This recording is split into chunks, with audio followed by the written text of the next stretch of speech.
এটার নাম আমার শান্তিপুর। কি হয়েছে ইয়াতে হয়েছে মানে আমার এই রাস্তাটার কাম আজি প্রায় 2 বছর মানে হল।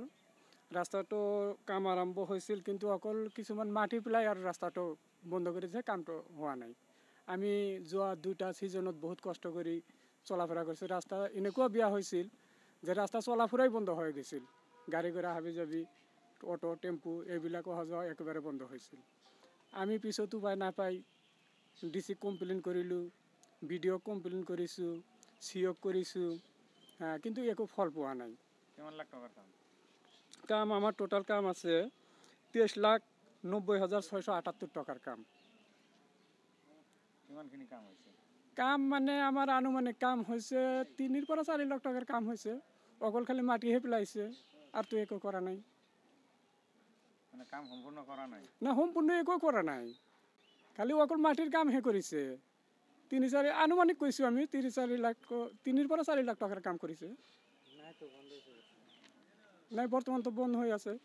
আমি উপায় নাপাই চলাচলা করা বন্ধ হওয়াত আমি উপায় নাপাই কৰিলোঁ মানুহৰ পৰা টকা লৈ নিজৰ পকেটৰ পইচা খৰচ কৰি আমি কিছুমান GSB ফলাইছোঁ। এতিয়া ৰাস্তাটো অলপ অহা যোৱা কৰাৰ সুবিধা হৈছে আৰু। কিন্তু এতিয়া আমি বিচাৰোঁ যে আমাৰ কামটো সম্পূৰ্ণ হ'ব লাগে। ইমান টকাৰ কাম, আমি ৰাস্তাটো অহা যোৱা কৰিব নোৱাৰোঁ। ৰাস্তা এনেকুৱা বেয়া হৈছে, আমাৰ গাড়ী লৈ বহুত অসুবিধা হয়। পেচেণ্ট আমাৰ বাড়িৰ ওচৰতে ডাক্তাৰ এটা আছে, পেচেণ্ট লৈ আহিব নোৱাৰে, এনেকুৱা অৱস্থা হৈছে। কামটো কার হয় আর কোনে করেছে? কামটোতো এর পঞ্চায়তের কাম আছিল, গাঁও পঞ্চায়তের কাম আছিল। স্কিমটো হল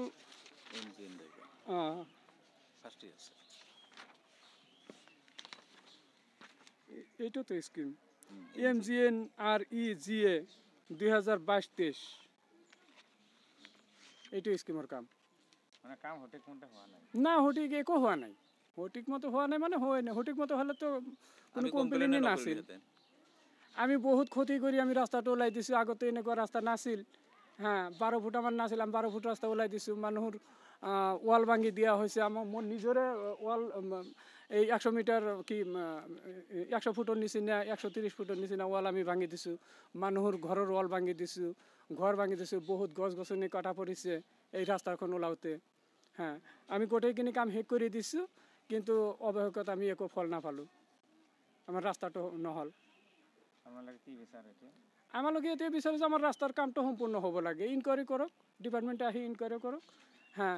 আমাৰ ৰাস্তাটো 12 ফুট বহলকৈ হ'ব লাগে। 12 ফুট বহলটো আমাৰ ৰাস্তা আছে, আৰু হাইটটো আমাৰ মিলাই পেলাই আমাৰ ৰাস্তাটো যিখিনি স্কিমত আছে, স্কিমত আমাৰ কামটো সম্পূৰ্ণ হ'ব লাগে। এইটো ৰাস্তা হ'ল ফুলেৰচৰ পাৰ্ট 3, মানে ফুলেৰচৰ 3য় খণ্ড শান্তিপুৰ গাঁৱৰ এই ৰাস্তাখিনি PMG ৰোডৰ পৰা আপনাৰ আবুসামা পেড্ডি ল্যান্ডলৈকে কাম আছিল। কামখিনিৰ মুঠ পৰিমাণ হ'ল 23,90,678 টকা, কিন্তু সিহঁতে কাম কৰিছে মাত্ৰ 3 পৰা 4 লাখৰ ভিতৰত, আৰু বাকী একো কাম কৰা নাই।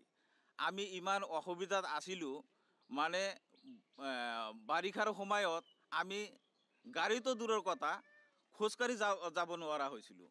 পিছত কি কৰিম, সেই কেদকবিলাক উলিয়াই হেনা আমি নিজেই 8-10 গাড়ীমান GSB পেলাইছোঁ, শুধু চলাচল করার কারণে, খোঁজ করার কারণে। গাড়ীটো বাটে তে আমি এইটোৰ কাৰণে চৰকাৰী মানুহক আবেদনো কৰিছোঁ। এটা নহয় 3টালৈকে আবেদন জনাইছোঁ, কমপ্লেইন কৰিছোঁ, BDO কমপ্লেইন কৰিছোঁ, DC কমপ্লেইন কৰিছোঁ, জিলা পৰিষদৰ COক কমপ্লেইন কৰিছোঁ, কিন্তু সিহঁতে 1 বছৰমান পাৰ হৈ গ'ল, এতিয়ালৈকে কোনো বিধি ব্যৱস্থা কৰা নাই বা ৰাস্তাখিনি কোনো সঠিকভাৱে তদন্ত কৰা নাই। গতিকে আমি বিচাৰোঁ যে চৰকাৰী ধন আমাক এই ৰাস্তাৰ কাৰণে দিছে, এই ৰাস্তাখিনি সম্পূৰ্ণভাৱে সঠিকভাৱে চৰকাৰী মানুহে আহি সঠিকভাৱে তদন্ত কৰি আমাৰ কামখিনি সম্পূৰ্ণৰূপে কৰি দিব লাগে, এইটোই আমাৰ অনুৰোধ। আপোনালোকৰ মতে মানে টকা আত্মসাৎ কৰিছে নেকি? বাকী টকা এতিয়া আত্মসাতে কৰিছে না কি কৰিছে, এতিয়া চৰকাৰী মানুহে আমি এতিয়ালৈকে জানা নাই। সিহঁতে টকাখিনি উলিয়াই খাইছে না কি কৰিছে, সেইটো আমি এতিয়ালৈকে গম পোৱা নাই, কিন্তু ৰাস্তাখিনি আমাক লাগে।